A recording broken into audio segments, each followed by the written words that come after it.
Okay, good morning, students. Now we meet again in English subject, English lesson. Now we have chapter 3. We know what to do. Now you have chapter 3. We know what to do. Okay, we know what to do. Kita tahu apa yang akan kita kerjakan. We know what to do. Kita tahu apa yang kita kerjakan. The subtitle that I want to discuss about to give suggestion to state rules and obligation. Okay. Okay. We have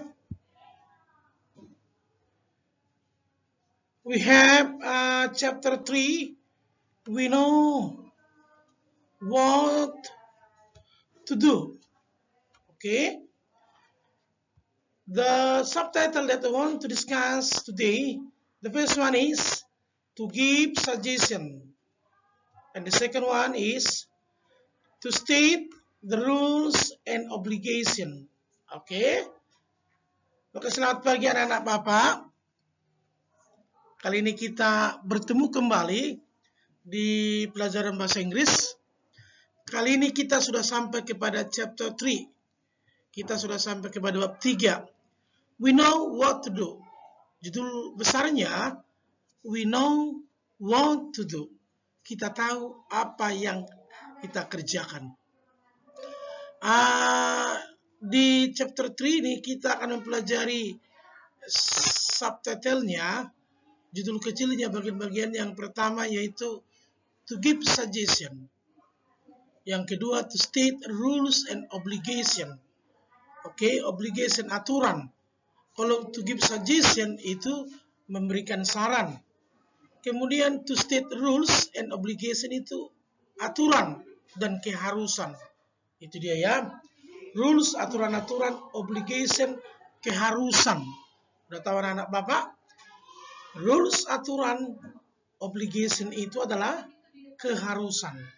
Jadi kita akan mempelajari bagaimana memberikan saran-saran dan bagaimana untuk menetapkan sebuah aturan-aturan dan obligation, keharusan. Oke? Next. Okay. We have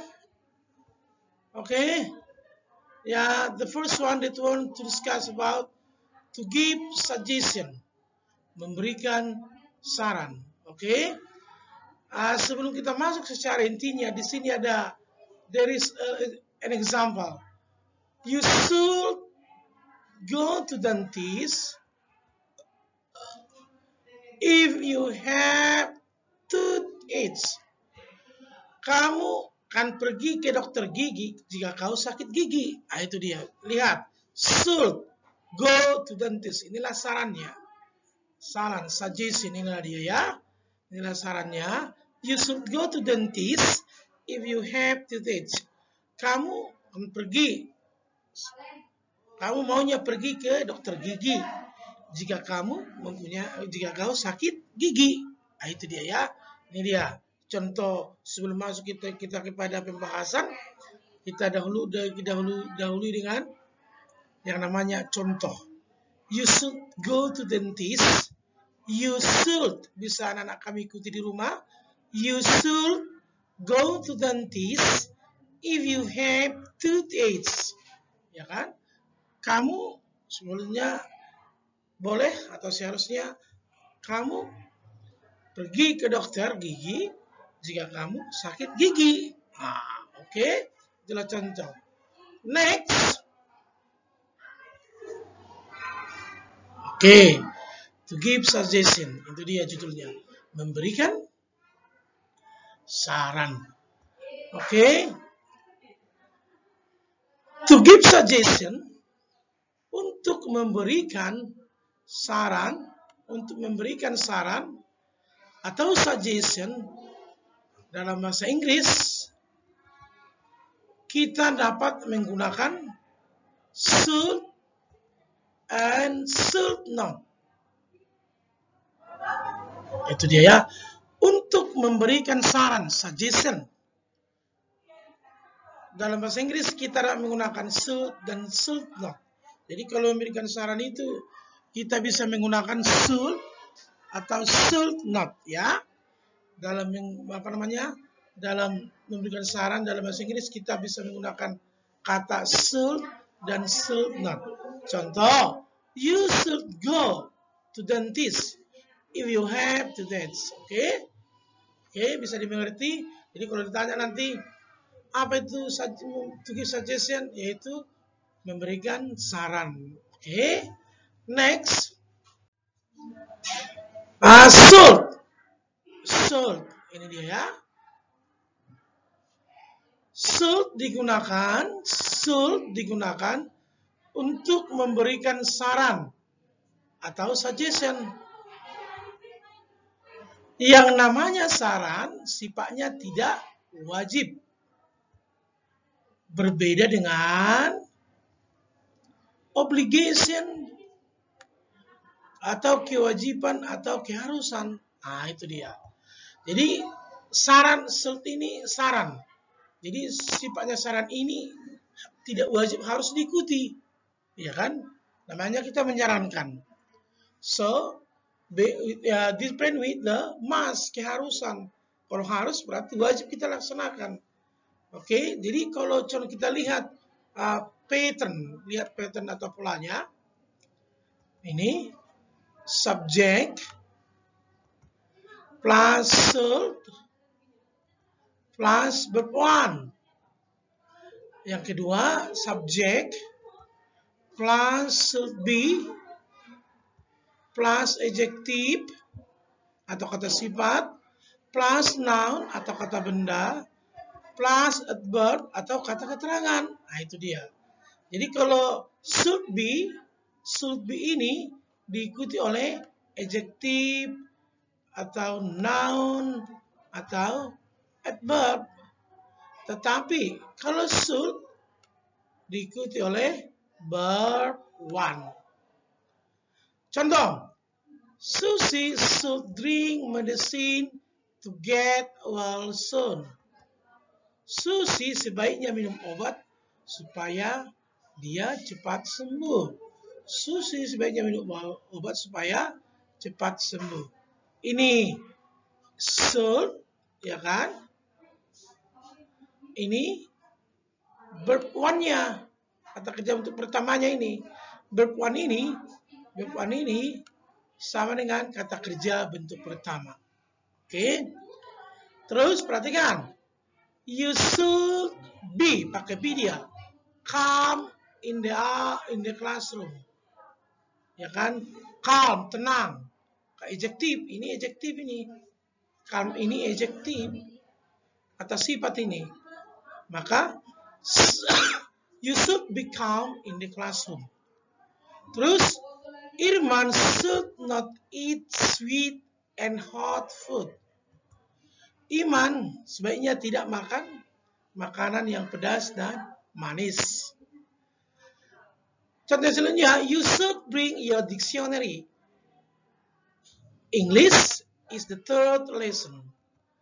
Kamu sebaiknya membawa kamusmu. Bahasa Inggris pelajaran yang ketiga. I should not leave her alone. Saya sebaiknya tidak meninggalkan dia sendirian. Oke. Should Gibran do the homework? Yes. Ya kan? Yes, he should. No, he should not. Itu dia ya. Baru sini. Apakah Gibran sebaiknya mengejarkan PR atau tidak? Ya, harus ya kan? Should we go to the beach? Bisa jawabannya yes, we should. No, we should not. Oke, perhatikan. Untuk membentuk kalimat negatif, kita menambahkan not setelah should. Untuk membentuk kalimat tanya, kita letakkan should di depan kalimat. Oke, mari perhatikan. Okay. Another example. Contoh yang lain. Okay. You should greet me and your friend in English. Dah. You should answer the question in English. You should, okay, you should be sure to your ability. You should be ready every time. Yang pertama, you should greet me and your friend in English. Kamu harus menyapa temanmu, menyapa saya dan temanmu dalam bahasa Inggris. Udah, ini namanya positif. Oke. Positif statement. Ini dia ya. Ini namanya kalimat positif. Kalimat negatif, perhatikan. Ini dia kalimat negatif. You should, tambah not dia.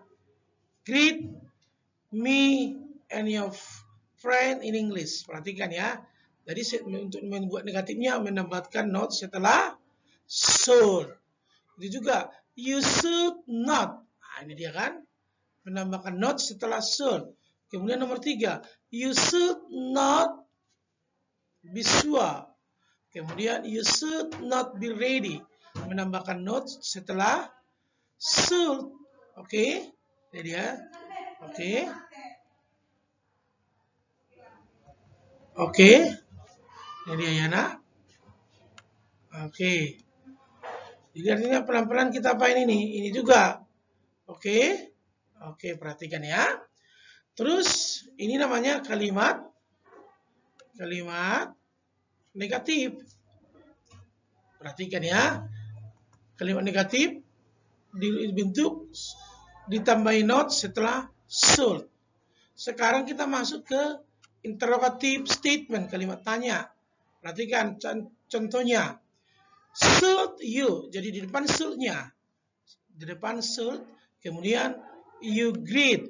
Nah, sama dia kan. Me and your friend in English. Perhatikan ini ya. Jadi jawabannya antara dua.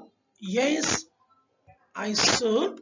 Atau no, I should not. Jadi artinya kalau pertanyaan seperti ini jawabannya antara dua. Apakah yes, apakah no. Tapi bukan dua-duanya kalian tulis. Pilih salah satunya. Apakah anak-anak kalian menggunakan yes, I should, no, I should not. Contoh, should you greet me and your friends in English? Yes, I should. Iya, betul. Sebaiknya iya. Oke. Next. Should you answer the question in English? Apakah sebaiknya kamu menjawab pertanyaan dalam bahasa Inggris? Yes, I should. Atau no, I shouldn't. Bisa disingkat, ya. Terus, should you be sure to your ability? Sebaiknya kamu yakin dengan kemampuanmu. Jawabannya, iya betul. Yes, I should. Ya, saya sebaiknya. No, I shouldn't. Tidak. Should you be ready every time? Yes. Sebaiknya kamu siap setiap waktu. Okay? Yes, I should. No, I shouldn't. Okay, to enrich your material, to enrich your knowledge, you can see your book, your English textbook atau buku BOS, page number 34 to 35. Okay, look at this. Smart is very expensive. Pintar itu sangat mahal. Maka belajarlah ya nak. Terus, nah ini contoh dialognya nak. Contoh dialog suggestion. Ini antara Yanuar dan Santi. Datang Yanuar. Son, why don't you join us to the math homework? Son, mengapa kau tidak mengundang kami untuk to do math homework, untuk mengerjakan PR matematika? Datang si Santi. Sorry, An. I have toothache. Saya sorry Yan, maaf Yan, saya sakit gigi. Datangnya nomor really, sungguh, you should go to dentist son. Kamu sebaiknya pergi ke dokter gigi. Datang Santi menjawab, I'm afraid, saya khawatir. I'm afraid. Datang si Anwar lagi, it will be better that you feel it for days and weeks. Itu lebih bagus daripada kamu merasakannya selama berhari-hari dan berminggu. Datang Santi lagi, I'll try. I hope it won't hurt a lot. Thanks Yan. Saya harap itu tidak melukai saya lagi. You're welcome. I hope you will get better soon. Saya harap kamu cepat sembuh. Okay, now? Okay, look at this. This is the our exercise, latihan kita. Lihat buku halaman 37. Contoh, I will go out, but it's very cloudy now. Jadi cara menjawabnya seperti ini. You should stay at home. You should not go out. Jadi contohnya ini, I'll go out, saya akan pergi, tapi di luar sangat mendung. Baru jawaban kita, kamu sebaiknya di rumah. Kamu seharusnya tidak pergi keluar. Ini juga dia. Berarti jawabannya menggunakan should dan should not. Jadi artinya kita menggunakan should dan should not, ya kan?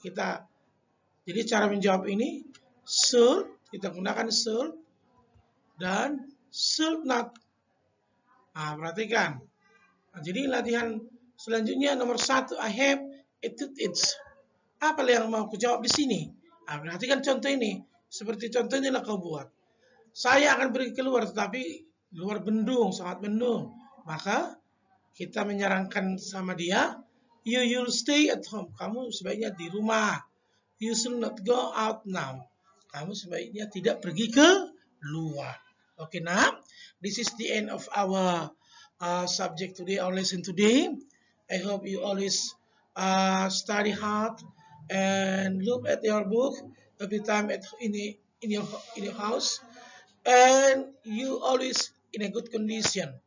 Thank you for your attention, and see you next week. Thank you.